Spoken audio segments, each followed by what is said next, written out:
नमस्कार दोस्तों, कदम के आज के वीडियो में आप सभी का स्वागत है। तो एक नए वीक के साथ वीक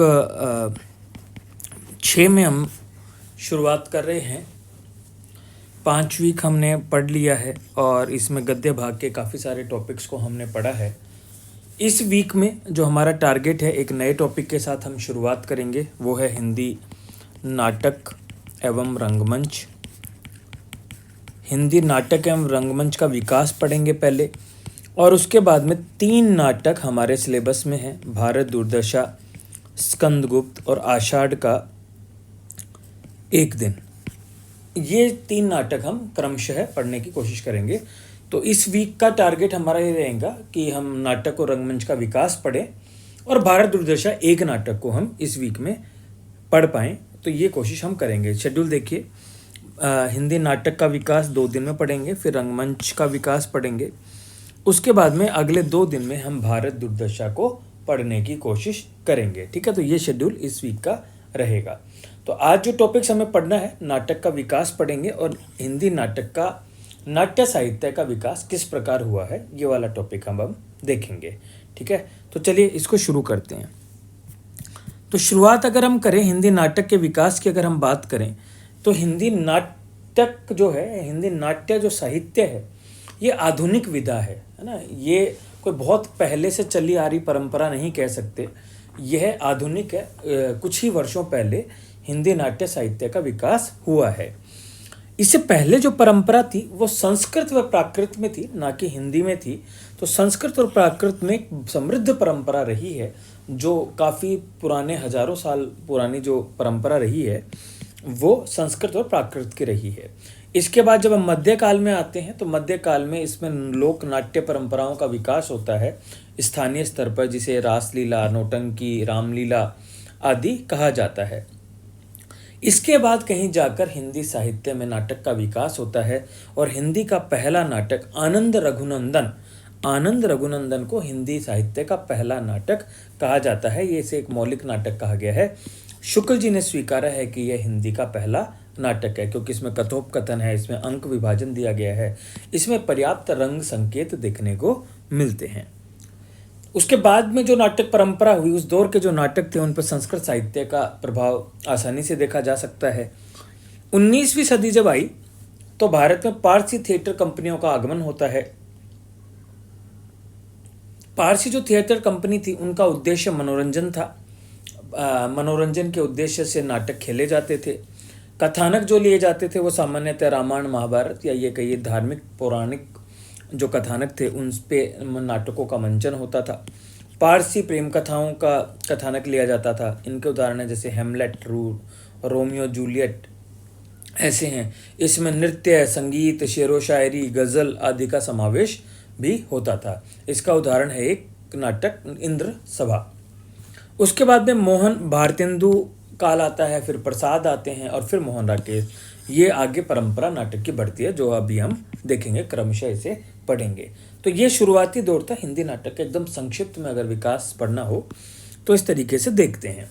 अब इसका क्रमशः विकास हम पढ़ेंगे। तो हिंदी नाटक के विकास को पढ़ने के लिए इसे मुख्यतया 3-4 खंडों में विभाजित किया गया है, कालखंडों में विभाजित किया गया है।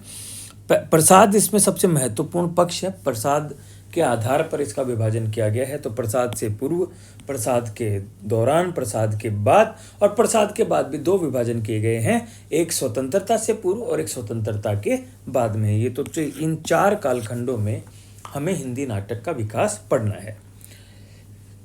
इसी प्रकार देखें तो भारतेंदु युग पढ़ेंगे, फिर प्रसाद युग पढ़ेंगे, और आज के दौर में देखेंगे तो मोहन राकेश का युग भी हम पढ़ेंगे। रचनाकारों के हिसाब से कालक्रम इस प्रकार से आप देख सकते हैं। पहला शुरू करते हैं प्रसाद पूर्व। तो प्रसाद पूर्व 2 कालखंड आते हैं प्रसाद पूर्व में, एक है भारतेंदु युग और एक है द्विवेदी युग। तो एक एक करके पढ़ेंगे। भारतेंदु युग में क्या होता है, भारतेंदु युग हमने पढ़ा है जब साहित्य का विकास हम पढ़ रहे थे। तो उस दौरान क्या है, आज़ादी के आसपास जो आज़ादी का स्वतंत्रता संघर्ष है, उस दौरान का भारतेंदु युग था। तो वहाँ पर सामाजिक सांस्कृतिक परिवर्तन का दौर है, नवजागरण का यह दौर है। तो यहाँ पर क्या करते हैं, जो पारसी रंगमंच उस दौरान आ चुका था, 19वीं शताब्दी में पारसी रंगमंच का आगमन होता है, लेकिन पारसी रंगमंच से हटाकर भारत की एक परंपरा विकसित करने का प्रयास यहाँ पर किया जाता है। नाटकों का उद्देश्य क्या ही होगा, वही होगा जो समाज प्रेरित होगा, जैसे जन सामान्य को जागृत करना, उनमें आत्मविश्वास जगाना, मानवीय मूल्यों के प्रति आस्था जगाना, अंग्रेजों के खिलाफ लोगों को इकट्ठा करना या लोगों में चेतना प्रवाह करवाना, ठीक है ना। मनोरंजन भी इसका एक उद्देश्य था। इसके प्रमुख जो नाटक हैं वो देखिए, सीताहरण, अंधेर नगरी, भारतेंदु के नाटक लिखिए, भारत दुर्दशा, शिक्षादान, नील देवी, ये सारे नाटक उस दौरान के हैं। इस दौरान प्रहसन भी खूब लिखे गए और उस दौरान की जो सामाजिक, आर्थिक, राजनीतिक जो भी कुरीतियाँ थी उन पर नाटकों के माध्यम से उनका मजाक बनाया गया, उन पे व्यंग्य किया गया, अंधविश्वासों पर भी मजाक बनाया गया। इस दौरान अनुवाद करके भी नाटकों का मंचन हुआ या नाटक लिखे गए, जिसमें कालिदास के नाटक प्रमुख हैं। उस दौरान के और रचनाकार जो भारतेंदु युग के और रचनाकार भी कहलाते हैं वो हैं प्रताप नारायण मिश्र, बालकृष्ण भट्ट, विश्वनाथ मिश्र। तो ये अन्य रचनाकार भारतेंदु युग के हैं जिन्होंने नाटक परंपरा को सुदृढ़ बनाया। दूसरी ओर द्विवेदी युग है। द्विवेदी युग में उतनी प्रतिभा देखने को नहीं मिलती जितनी भारतेंदु युग में देखने को मिली थी, इसलिए उतना नाटक का विकास नहीं होता। यहाँ पर पारसी रंगमंच का भी प्रभाव बढ़ जाता है। ऐतिहासिक पौराणिक जो नाटक हैं वो लिखे जाते हैं, लेकिन यहाँ पर सामाजिक दृष्टिकोण थोड़ा डाइल्यूट होता हुआ नजर आता है। रोमांचकारी नाटकों का विकास ज़्यादा होता है और ना तो शिल्प ना ही सुरुचि संस्कारों से संपन्न ये नाटक होते हैं। तो ये कह सकते हैं भारतेंदु युग में जो पीक लिया था वो कहीं ना कहीं यहाँ आते डाइल्यूट होता हुआ नजर आता है। ये तो रही बात किसकी, प्रसाद के पूर्व। अब आएंगे प्रसाद, सबसे महत्वपूर्ण पक्ष हिंदी नाटक परंपरा का, उपन्यास परंपरा का एक महत्वपूर्ण चेहरा प्रसाद। तो प्रसाद के दौरान जो नाटक लिखे गए वो ऐतिहासिक भी थे, रोमांचकारी भी थे, पौराणिक भी थे, समसामयिक घटनाओं पर भी थे और यथार्थवादी नाटकों का दौर चला। तो इनके कुछ उदाहरण हम याद कर लेंगे। जैसे ऐतिहासिक नाटक में चंद्रगुप्त, धुरस्वामिनी, स्कंदगुप्त, ये नाटक लिखे गए। स्कंदगुप्त हमें पढ़ना ही है। धुरस्वामिनी इनका काफ़ी प्रसिद्ध नाटक है, चंद्रगुप्त भी इनका काफ़ी प्रसिद्ध नाटक है। रोमांचकारी में लैला मजनू की कथा, अली बाबा, साहित्यिकता इनमें देखने को नहीं मिलेगी क्योंकि रोमांच ही इनका उद्देश्य होगा। पौराणिक नाटकों में देखेंगे तो वही रामायण, महाभारत, जो भी हम थोड़ी देर पहले बात की, नैतिक उपदेश के लिए नाटक लिखे जाएंगे, धार्मिक परिप्रेक्ष्य में नाटक लिखे जाएंगे। समसामयिक नाटक उस दौरान की घटनाओं को ध्यान में रखते हुए नाटक लिखे जाएंगे, जैसे इसमें है चार बेचारे, विवाह विज्ञापन। और यथार्थवादी जो वास्तविकता को प्रकट करने के लिए भी कुछ नाटक लिखे जाएंगे, जिससे प्रेमचंद का संग्राम, बहुत प्रसिद्ध नाटक है प्रेमचंद का संग्राम नाटक। इस दौरान जो प्रसाद युगीन जो नाटक हैं उनकी विशेषताएं अगर हम देखें तो संवाद योजना बड़ी प्रभावी देखने को मिलती है। नाटकों के संवादों के द्वारा पात्रों के चरित्रों का उद्घाटन किया जाता है, जिससे कथानक को गतिशील बनाया जाता है। कथानक में कोई ठहराव नहीं आता, कोई रुकावट नहीं आती। संवाद कथोपकथन के माध्यम से कथानक को आगे बढ़ाया जाता है। भाषा भी सशक्त भाषा का प्रयोग किया जाता है। प्रसाद जी की भाषा हमेशा से सतर्क रही है और प्रसाद जी के नाटकों में तो यह भाषा देखने को मिलेगी ही मिलेगी। तो प्रसाद जी ने क्या किया, भावों के अनुसार भाषा का प्रयोग किया है, न कि पात्रों के अनुसार। जो भाव आ रहे हैं उसके अनुसार भाषा का प्रयोग किया है। जबकि अन्य रचनाकार होते, जैसे हमने उपन्यास में पढ़ा था कि पात्रों की पृष्ठभूमि के अनुसार भाषा का प्रयोग करना, पर ऐसा नहीं है। इन्होंने जो प्रयोग किया है वो भावों के अनुसार, भले ही किसी भी पृष्ठभूमि से पात्र आता हो पर उसकी भाषा में कोई परिवर्तन नहीं आएगा। अगर भाव में परिवर्तन आया तो भाषा में परिवर्तन आता है। अन्य विशेषताएं देखें तो कलात्मकता, अलंकारिकता, लाक्षणिकता के दर्शन यहाँ पर होते हैं।